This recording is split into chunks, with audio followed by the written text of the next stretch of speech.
بسم الله الرحمن الرحيم الحمد لله كفى وسلام على عباده الذين اصطفى أما بعد أعوذ بالله من الشيطان الرجيم بسم الله الرحمن الرحيم ربما يود الذين كفروا لو كانوا مسلمين وقال رسول الله صلى الله عليه وسلم المسلم من سلم المسلمون من لسانه ويده وقال عليه الصلاة والسلام التاجر الصدوق الأمين مع النبيين والصديقين والشهداء أو كما قال النبي صلی اللہ علیہ وسلم۔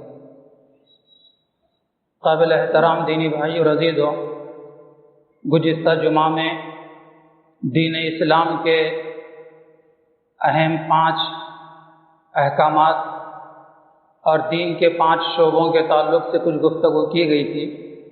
ایک تو یہ ہے کہ اعتقادات، دوسرے عبادات، تیسرے معاملات، چوتھے معاشرت اور 5ویں اخلاق۔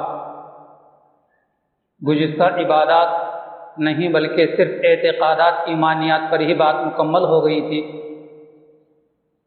یہ 5 اسلام کے اہم ترین احکامات ہیں اور یہ 5 اہم ترین دین کے شعبے کہلاتے ہیں۔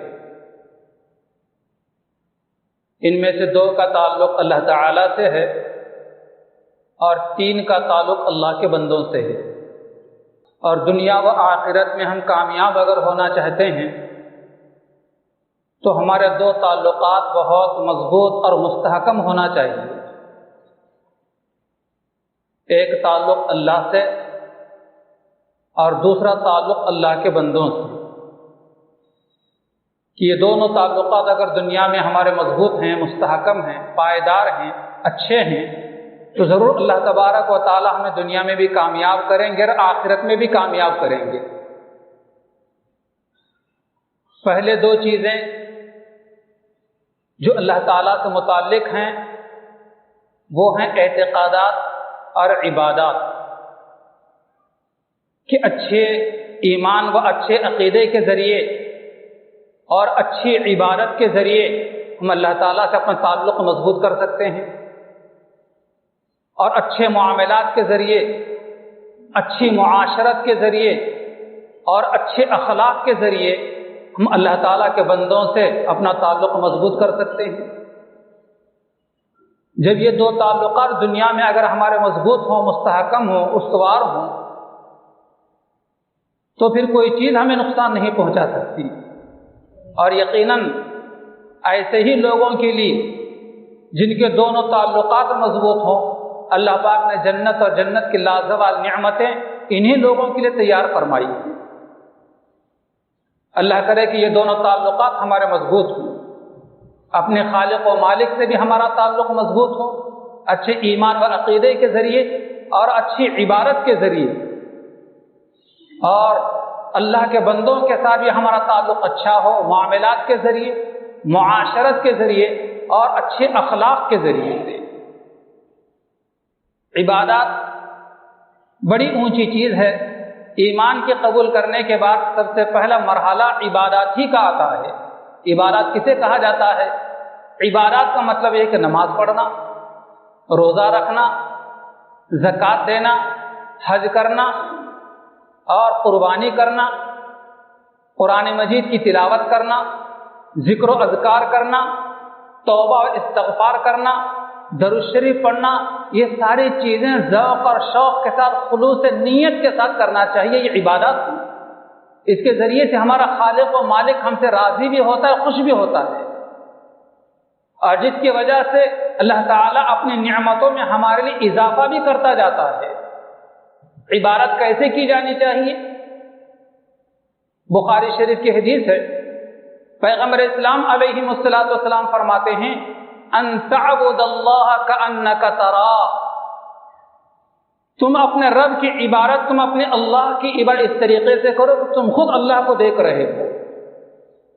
یہ کیفیت پیدا کی جائے، یہ مزاج بنایا جائے، ایسا عبادات میں استحضار کیا جائے کہ میں خود اللہ کو دیکھ رہا ہوں۔ فَإِن لَّمْ تَكُن تَرَاهُ فَإِنَّهُ يَرَاكَ، اگر تم کو اتنا استحضار نہیں ہے، ابھی یہ کیفیت پیدا نہیں ہوئی اپنا رب ذوالجلال کو دیکھنے کی، تو کم از کم اتنا سمجھو کہ اللہ مجھے دیکھ رہا ہے۔ اس کیفیت کے ساتھ میں نماز پڑھنا چاہیے، یہ نہیں کہ فلاں کو بتانے کے لیے فلاں مجھے نماز پڑھتا دیکھ لے تو کہے کہ میں بھی نمازی ہوں، یہ تو دکھلاوا ہے، ریاکاری ہے، نام و نمود ہے۔ اللہ کے بندوں کو دکھانے کے لیے، بتانے کے لیے اگر ہم کوئی عبادت کرتے ہیں تو قیامت کے دن نہ وہ عبادت اللہ کے بارگاہ میں قبول ہوگی اور نہ اس پر کوئی اجر و ثواب ملنے والا ہے، قبول بھی نہیں ہوگی اور کوئی اجر و ثواب بھی نہیں ملنے والا ہے، بلکہ پکڑ کا باعث ہو سکتا ہے، نہ کہ نجات کا۔ آج ہم دنیا میں کوئی بھی تھوڑا سا کا کار خیر کر لیتے ہیں، نیکی کا کام کر لیتے، ثواب کا کام کر لیتے ہیں، نہ جانے کتنے لوگوں کو بتلاتے پھرتے ہیں۔ اس لیے خلوص نیت اپنے عبادات میں، اپنی اطاعت میں بہت ضروری ہے۔ پھر تیسرے نمبر پر آتے ہیں معاملات، کہ معاملات ایسا عمل ہے کہ جس کے ذریعے سے یعنی اپنے معاملات کو صحیح کرتے ہوئے اپنے رب کو راضی کیا جا سکتا ہے۔ اگر میں یہ فرمان نبوی آپ حضرات کو سناؤں تو شاید آپ کو حیرت بھی ہوگی، اور جو لوگ معاملات کا کام کرتے ہیں، یعنی تاجر ہیں، بزنس مین ہیں، بیپاری ہیں، چاہے چھوٹا کوئی کرانے دکان کا مالک ہو، چاہے بڑے کسی کمپنی میں کارخانے کا کوئی سیٹ کیوں نہ ہو، ہر ایک کے لیے یہ بات فرمائی گئی، اور ہر ایک کو اس بات کو اپنے ذہن میں رکھنا چاہیے۔ اور بڑی فضیلت کی بات بیان فرمائی کہ کوئی تاجر ہو، کوئی بزنس مین ہو، کوئی بیوپاری ہو، التاجر الصدوق الامین مع النبیین والصدیقین والشہداء، کہ جو کاروباری، جو تجارت پیشہ لوگ ہیں، وہ اپنے تجارت میں، کاروبار میں اگر سچائی کو اختیار کرتے ہیں، جھوٹ نہیں بولتے، اور امانت داری کو اختیار کرتے ہیں، دغابازی نہیں کرتے، اللہ کے نبی علیہ السلام فرماتے ہیں کہ یہ لوگ قیامت کے دن پیغمبروں کے ساتھ، صدیقین کے ساتھ اور شہداء کے ساتھ ہوں گے۔ یہ کتنی بڑی فضیلت کی بات ہے۔ چاہے ہم کسی قسم کا کاروبار اور بزنس کر رہے ہوں، سچائی کا دامن اپنے ہاتھ سے نہ چھوڑے۔ کوئی اگر کسٹمر اور کوئی گاہک اگر کوئی چیز اگر کم ریٹ میں ہمیں مانگے تو بہانے بازی کر کے اور جھوٹی باتوں کو ملا کر ملمہ سازی کرنے کی ضرورت نہیں ہے۔ بھائی بس یہ چیز مجھے اتنے میں دینی ہے، اگر آپ کو سمجھ میں آتی تو لے، ورنہ نہ لے۔ صاف طور پر کہہ دینا چاہیے۔ آپ کے صاف گوئی کی وجہ سے گاہک آپ کی طرف کھینچے آئے گا، لیکن اگر ایک کے ساتھ آپ نے جھوٹ بول کر دھوکہ اگر دیا اور وہ دھوکہ آپ سے اگر کھا گیا تو 10 لوگوں کا آپ کے پاس آنے سے رکاوٹ بنے گا، اور ساتھ ہی ساتھ کاروبار کی برکت بھی ختم ہو جائے گی، بزنس کی برکت بھی ختم ہو جائے گی۔ نبی کریم صلی اللہ تعالی علیہ وسلم اس تعلق کی بڑی اہم ہدایتیں بیان فرمائی ہیں، لہذا ہم مسلمانوں کو چاہیے کہ ان ہدایات کو کاروباری لوگوں کو جو معاملات کرتے ہیں ایک دوسرے کے ساتھ میں، بہت زیادہ اس کا اہتمام اور لحاظ کرنے کی ضرورت ہے، بہت زیادہ۔ تو یہ اسلام کے جو 5 شعبے ہیں، دین کے جو 5 احکامات ہیں، ان میں سے تیسرا یہ ہے کہ اپنے معاملات اچھے رکھنا، اچھے معاملات، نہ کسی سے دھوکہ کھائیں، نہ کسی کو دھوکہ دیں۔ دھوکے بعد قیامت کے دن اللہ تعالیٰ کے بارگاہ میں پکڑے جائیں گے، بات پرس ہوگی۔ اللہ تعالیٰ ہماری حفاظت فرمائے۔ اس لیے معاملات کے تعلق سے بڑا صاف ستھرا رہنے کی ضرورت ہے، اور کتنی بڑی فضیلت کی بات ہے کہ پیغمبروں کے ساتھ حشر ہوگا قیامت کے دن، صدیقین کے ساتھ، شہداء کے ساتھ اٹھائے جائیں گے۔ اس سے بڑھ کر میں نہیں سمجھتا کوئی اور فضیلت ہوگی سچے تاجروں کے لیے۔ عام طور پر ہمارے معاشرے کے اندر نماز پڑھنے والے آدمی کو، روزہ رکھنے والے آدمی کو، حج کرنے والے کو نیک سمجھا جاتا ہے، لیکن اچھے معاملات، سچی تجارت کرنے والے کو نیک نہیں سمجھا جاتا۔ جیسے نماز کا پڑھنے والا نیک ہے، جیسے روزے کا رکھنے والا نیک ہے، زکوٰۃ کا دینے والا نیک ہے، اسی طریقے سے اچھے کاروبار کرنے والا، سچی تجارت کرنے والا، جھوٹ نہ بولنے والا، امانت داری اختیار کرنے والا، دغا بازی نہ کرنے والا، یہ بھی نیک آدمی ہے، اسے بھی نیک کہا جانا چاہیے۔ کیوں نیک کہا جانا چاہیے؟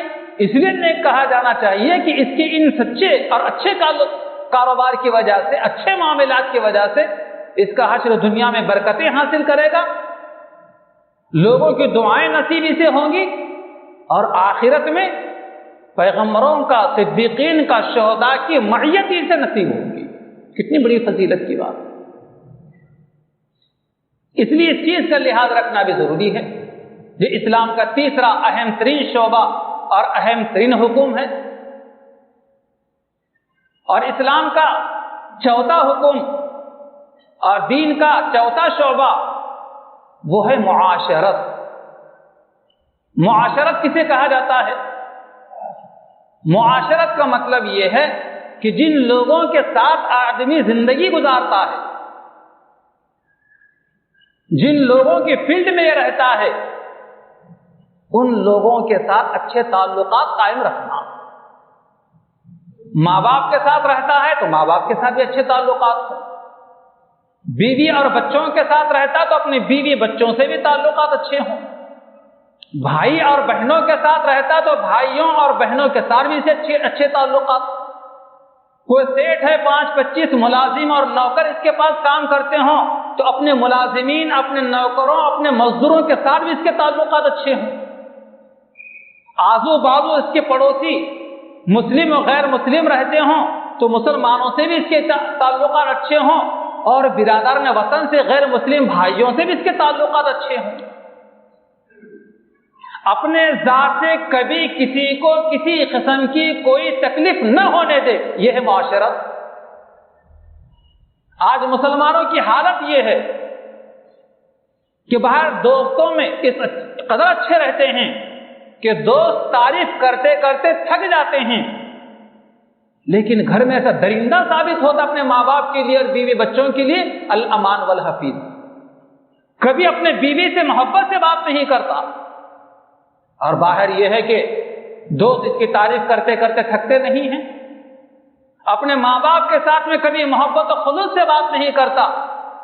کبھی ماں بیمار ہوتی ہے اور باپ بوڑھا بیمار ہوتا تو کبھی بازو بیٹھ کر سر پر ہاتھ نہیں رکھتا، کبھی پیروں کو ہاتھ نہیں لگاتا، اور کبھی ان کے دوا دارو کا انتظام نہیں کرتا۔ ماں رات بھر کھانستے رہتی ہے، باپ رات بھر بخار میں مبتلا رہتا ہے، لیکن کبھی اٹھ کر جا کر پوچھنے کی اسے توفیق نصیب نہیں ہوتی۔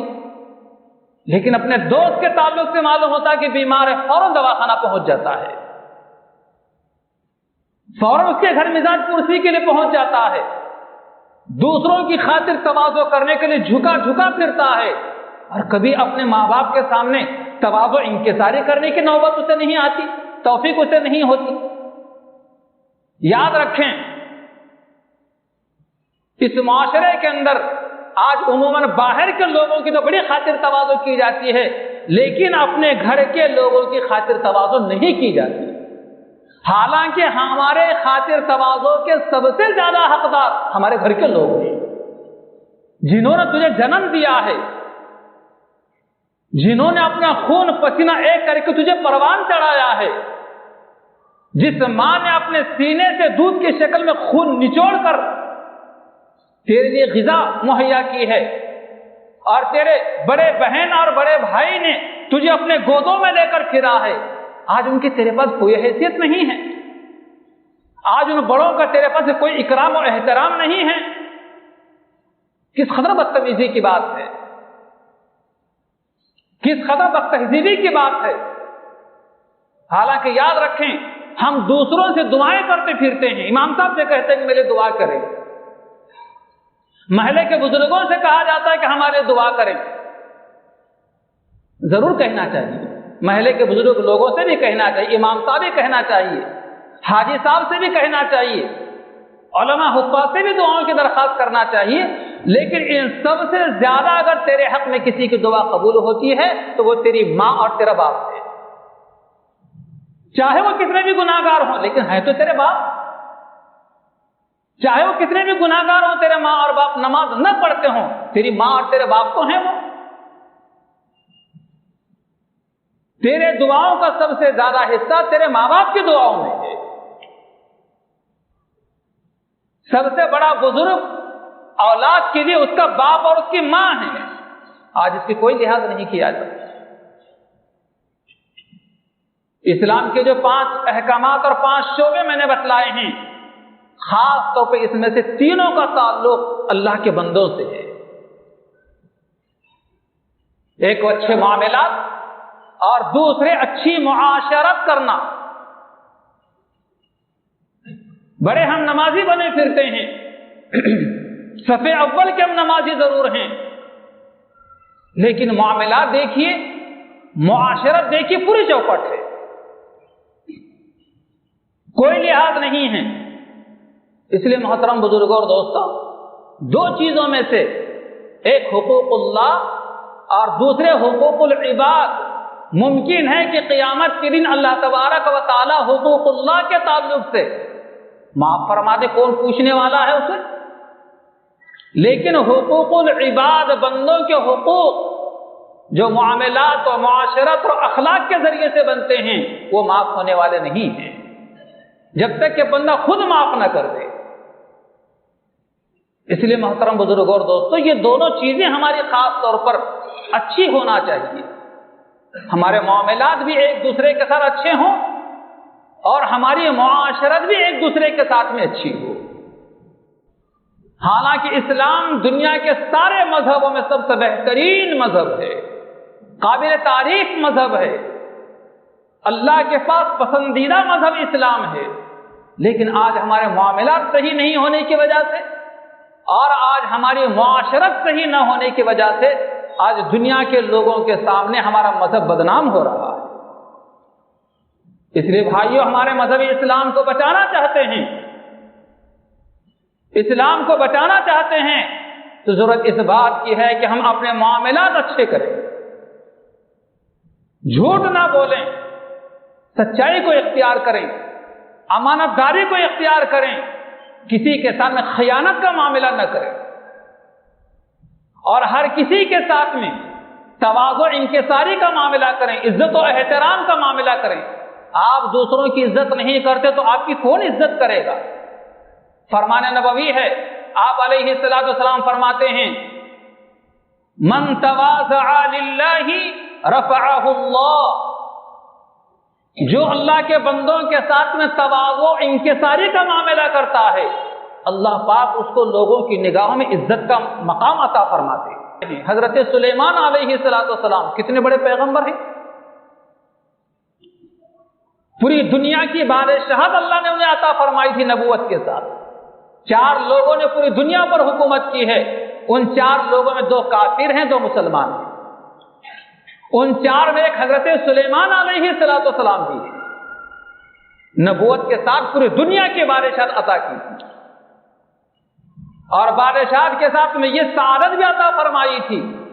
ایک بڑا تخت ہوا پر بچھایا کرتے تھے، 80,000 لوگ اس تخت پر بیٹھتے تھے. 80,000 کرسی یا 70,000، سارے کے سارے لوگ بیٹھتے تھے اس کے اوپر. اور سلیمان علیہ السلام ہوا کو حکم دیتے کہ چلو اس تخت کو لے کر. تو سلیمان علیہ السلام کے حکم سے ہوا 70,000 لوگوں کو ہوا میں اڑا کر پلین کی طرح، ہوائی جہاز کی طرح لے کر چلتی. 1 مہینے کی مسافت صبح سے دوپہر تک مکمل کر لیتے، اور 1 مہینے کی مسافت دوپہر سے شام تک اپنے گھر واپس لوٹ کر آتے. پوری دنیا کی بادشاہی ہے، اور 70,000 لوگوں کے درمیان کتنا شان سے انہیں بیٹھنا چاہیے تھا، کتنی اونچی کرسی پر انہیں جلوہ فروز ہونا چاہیے تھا.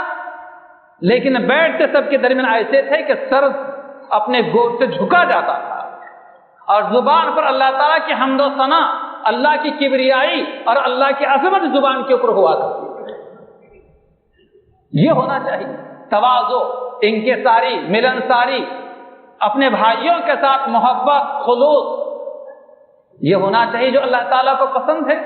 اگر اسے چھوڑ کر اگر تکبر اختیار کریں گے، گھمنڈ اختیار کریں گے، اترائیں گے اگر ہم اللہ کے نبی علیہ السلام فرماتے ہیں من تکبر وضعه اللہ، جو لوگ تکبر کرتے ہیں، بڑائی کرتے ہیں، اتراتے ہیں، اللہ پاک لوگوں کی نگاہوں میں اسے ذلیل کر دیتے کیا جائے، تواضع کا ان کے سارے کو اختیار کیا جائے، تکبر اور بڑائی کو اختیار نہ کیا جائے، یہ اللہ تعالیٰ کو پسند نہیں ہے، ہرگز پسند نہیں ہے۔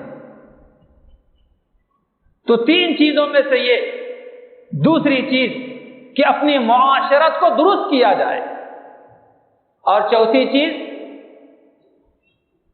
جس کا تعلق اللہ کے بندوں سے ہے اور اسلام کا پانچواں حکم اور پانچواں شعبہ ہے، وہ ہے حسن اخلاق، وہ ہے حسن اخلاق۔ قرآن مجید میں بھی اور احادیث مبارکہ میں بھی اس کی بڑی فضیلت آئی ہے۔ قیامت کے دن میدان محشر میں بندوں کے اعمال تولنے کے لیے ترازو لگائی جائے گی، اس ترازو کے اندر چار چیزیں سب سے زیادہ وزنی ہوں گی، چار چیزیں سب سے زیادہ وزنی ہوں گی۔ ان چار چیزوں میں ایک چیز یہ ہے کہ سبحان اللہ و بحمدہ سبحان اللہ العظیم، یہ کلمات مبارکہ بخاری شریف کی آخری حدیث کے اندر یہ کلمات مبارکہ ہیں، سبحان اللہ و بحمدہ سبحان اللہ العظیم۔ اللہ کے نبی علیہ السلام فرماتے کلمتانی حبیبتانی الی الرحمن، دو کلمے اللہ تعالیٰ کو بہت زیادہ پسندیدہ ہیں، ثقیلتان فی المیزان، ترازو میں تلنے کے اعتبار سے بڑی وزنی ہے، وہ خفیفتان علی اللسان، اور زبان پر پڑھنے کے اعتبار سے بڑے ہلکے پھلکے۔ کون سے کلمات ہیں وہ؟ سبحان اللہ و بحمدہ سبحان اللہ العظیم۔ کثرت کے ساتھ ان دو مبارک کلموں کا ورد کیا جائے، وظیفے کے طور پر اسے پڑھا جائے، چلتے پھرتے پڑھا جائے، اٹھتے بیٹھتے پڑھا جائے، سوتے جاگتے اسے پڑھا جائے۔ قیامت کے دن اللہ کے نبی علیہ السلام فرماتے کہ یہ تسبیح، یہ مبارک کلمات جو رحمان اور رحیم کو بہت زیادہ پسند ہیں، ترازو میں تلنے کے اعتبار سے بڑے وزنی ہیں، زبان پر پڑھنے کے اعتبار سے بڑے ہلکے ہیں، یہ قیامت کے دن جو ہے ترازو میں تولے جائیں گے تو سب سے زیادہ وزنی اور بھاری ثابت ہوں گے۔ اور تیسری چیز ترازو میں جو سب سے زیادہ وزنی ہوں گے وہ ہوگا قربانی کا جانور، جو آپ نے دنیا میں قربانی کیا تھا، یہ ترازو میں سب سے زیادہ وزنی ہوگا، 70 گنا زیادہ قربانی کے جانور کو وزنی کر کے اس ترازو میں رکھا جائے گا۔ اور تیسری چیز نبی کریم علیہ السلام فرماتے ہیں اس ترازو میں قیامت کی سب سے وزنی ہوگی، وہ ہے حسن اخلاق، اچھے اخلاق۔ کیا مطلب اچھے اخلاق کا؟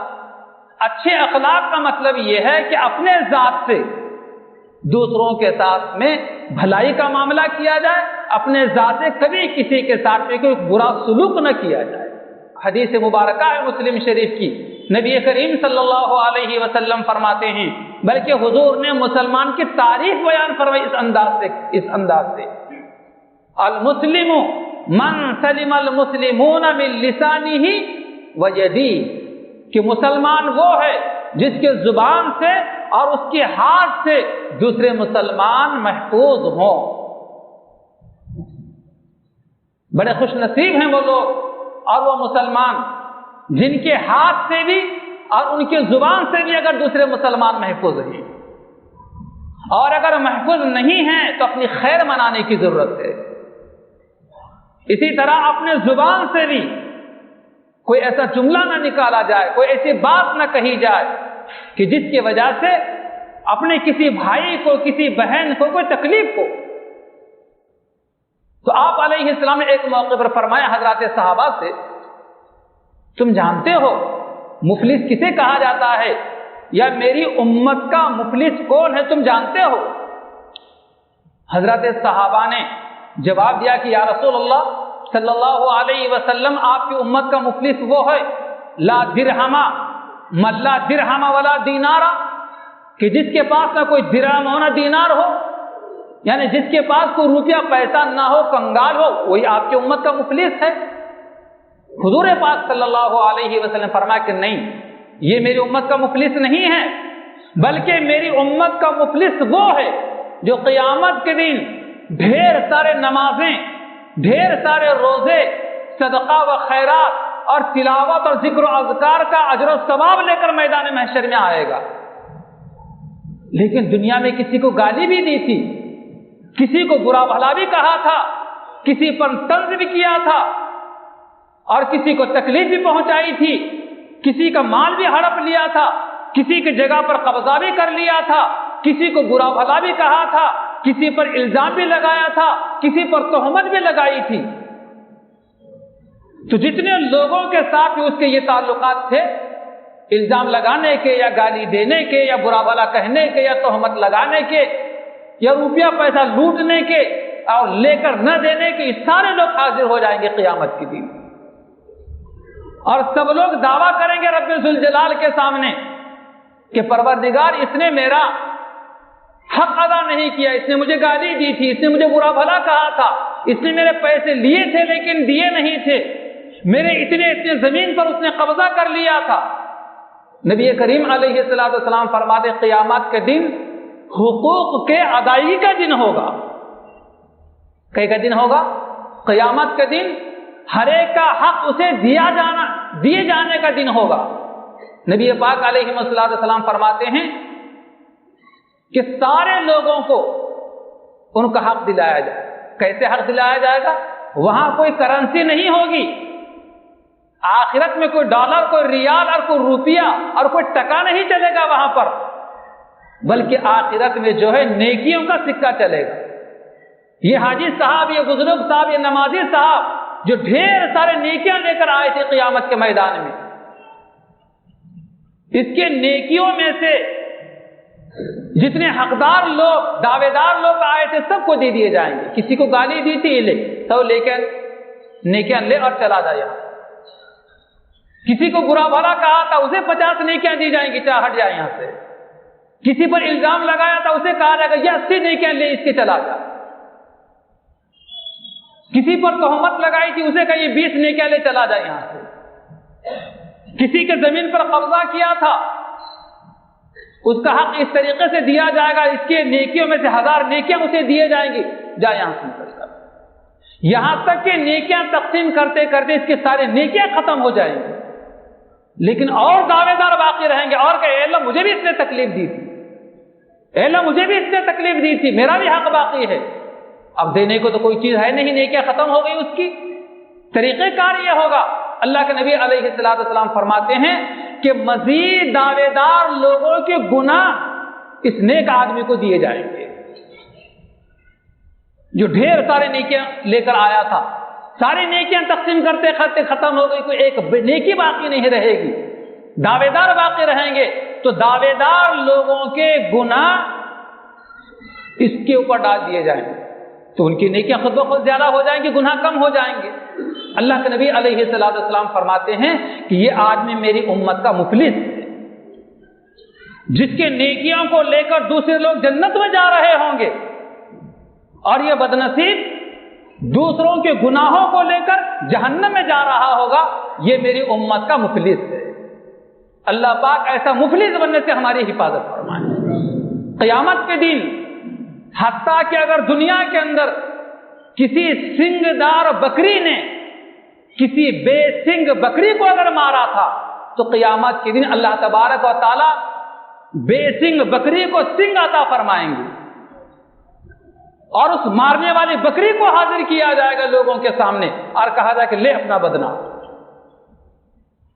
وہ اپنا بدلہ لے گی، اور بدلہ لینے کے بعد اسے مٹی بنا دیا جائے گا، اور یہ سارا کا سارا منظر میدان محشر میں ہم سب دیکھیں گے۔ تو اس موقع پر لوگ تمنا کریں گے کاش ہمیں انسان نہ بنایا گیا ہوتا تو کتنا اچھا ہوتا۔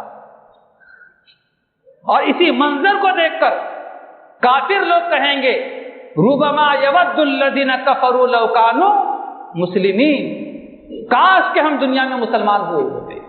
اللہ تعالیٰ سے دعا ہے کہ اللہ پاک ہمیں صحیح صاف ستھری زندگی گزارنے کی توفیق عطا فرمائے، حقوق اللہ بھی ادا کرنے کی توفیق عطا فرمائے، اور حقوق العباد بھی ادا کرنے کی توفیق عطا فرمائے، اور قیامت کے دن ایسا کنگال مفلس بننے سے اللہ پاک ہماری حفاظت فرمائے۔ آمین و آخر دعوانا ان الحمد للہ رب العالمین.